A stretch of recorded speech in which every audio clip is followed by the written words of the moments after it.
नेटच्या सराव परीक्षेमध्ये कमी मार्क मिळाल्याने मारहाण झाल्यानंतर साधना भोसले या मुलगीचा दुर्दैवी मृत्यू झालेला आहे। आपण आता निलकंठे आटपाडी तालुक्यातील 5000 लोकवस्ती असलेले हे निलकंठे गाव आहे आणि या गावामध्ये जी धक्कादायक घटना घडलेली आहे।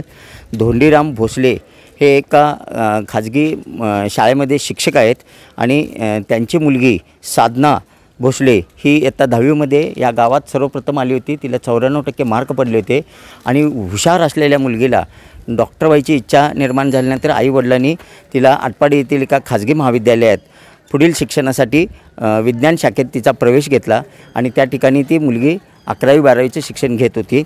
दरम्यान तिला डॉक्टर व्हायचं होतं, त्यासाठी नेटच्या सराव परीक्षेची ती तयारी करत होती आणि त्या खाजगी महाविद्यालयामध्ये नेटची परीक्षा जी सरावाची परीक्षा होती त्यामध्ये त्या मुलीला कमी मार्क मिळाल्यानंतर पालकांच्यात आणि साधना भोसले हिच्यामध्ये थोडीशी बाचाबाची झाली।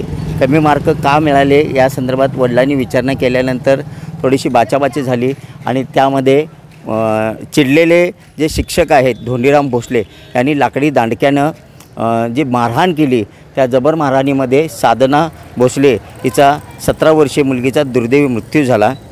या संपूर्ण प्रकरणामध्ये उपचारासाठी या मुलगीला मारहाण केल्यानंतर सांगलीतील उष्काल हॉस्पिटलमध्ये दाखल करण्यात आलं, पण त्या ठिकाणी तिचा मृत्यू झाला होता।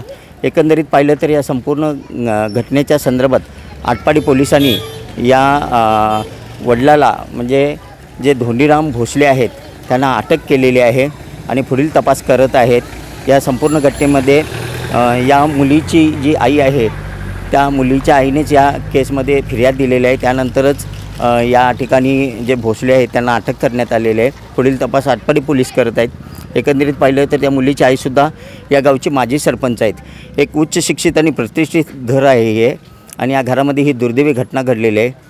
माणसाने रागावर कंट्रोल केलं पाहिजे आणि राग किती वाईट असतो याचं एक उत्तम उदाहरण म्हणलं तर ही घडलेली धक्कादायक घटना आहे। त्यामुळं पालकांनी मुलांच्या बाबतीत योग्य भूमिका आणि ज्या काही मुलांच्या शिक्षणाच्या बाबतीत ध्येयधोरणं ठरवत असताना थोडंसं मनावरसुद्धा कंट्रोल करणं हे फार गरजेचं आहे। कॅमेरामन सुजितसोबत मी शंकर देवकुळे, TV9 मराठी, सांगली।